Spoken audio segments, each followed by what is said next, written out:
Hi there. Do you feel like nobody's telling the truth anymore? That it seems like everyone's got their own version of the truth? Well, if you're wondering why this is and what we might be able to do about it, stay tuned because we're going to dive into this issue. Hi, my name is J. Scott MacMillan. I am the co-founder of Freedom Life 3.0, where we help people find their freedom life by helping them find the truth in life, find assets that they can invest in to help create their own freedom wealth by investing in alternative assets like real estate and crypto. If you know somebody that might like the topic of this video, go ahead and share it out to them or tag them. That would be much appreciated. Okay, so let's dive in. So in today's world, we're really facing a significant truth problem. How can we engage in meaningful debate and discussions if we're really swayed by superficial factors and everybody's got their own version of the truth? It feels like maybe we're just arguing for the sake of arguing. I saw a podcast the other day on Tom Bilyeu's podcast, and a philosopher named Gad Saad was on there talking about this interesting concept of smelling the cork of the wine bottle and getting drunk. And apparently it's an old Arabic saying that has this metaphor. And what it really means is that you've got lack of substance, or you're unwilling to engage in the hard work of actually seeking the truth. In this case, you're getting drunk before you even do the hard work of drinking the wine. And so I put it into this metaphor of the truth, because simply they're just going by their emotions. They're not taking time to really think critically through these issues. So I thought of this example. Let's say you got these two politicians and you're trying to decide which one you wanted to vote for. And we're going to have the wine bottle cork represent the initial impression that each politician makes. And so the first politician is eloquent. He's got this radiant smile. He sounds like a Southern Baptist preacher, and he's smooth. And the second one is harsh, and he's boorish, and he lacks charisma, and he's kind of gruff.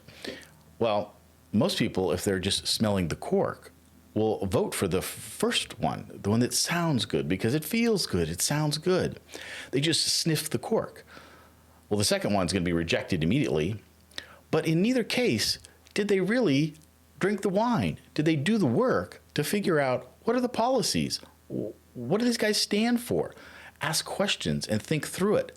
We're simply watching social media, and we're watching the mainstream media, and whatever they're going to feed to us just goes right in there. And if it hits some sort of emotional issue that maybe we've lived through in our life, we're going to immediately just default to that. We're not going to critically think about it.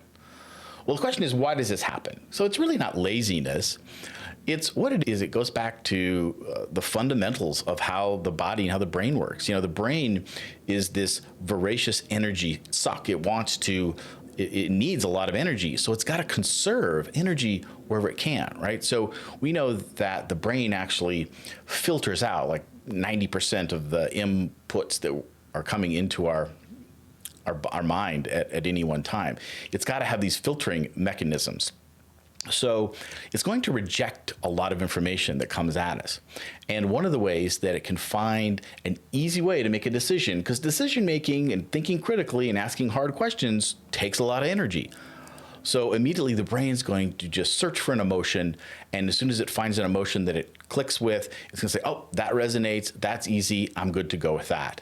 You know, it's almost as if what Thomas Sowell once said was that we've exchanged what works for what sounds good. And this really is an indictment on, I think, social media, I think the mainstream media, but it's also an indictment on us that we've just atrophied our brains because we're so willing to just let those emotional decisions rule. So, well, what can we do about it? Well, first of all, is to be aware of that and to think twice before you immediately jump to a conclusion or a decision that just feels good. Now, I'm not saying that we can never use our emotions and our intuition, but let's first dive in a little bit deeper. Let's take some time, ask some questions. You see, currently, 95% of the people just completely make all decisions based on emotion.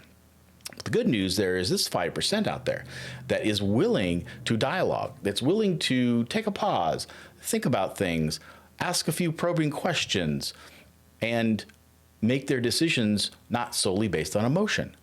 And again, we don't have to be automatons and just whatever the data says, but we need to do a little bit of both.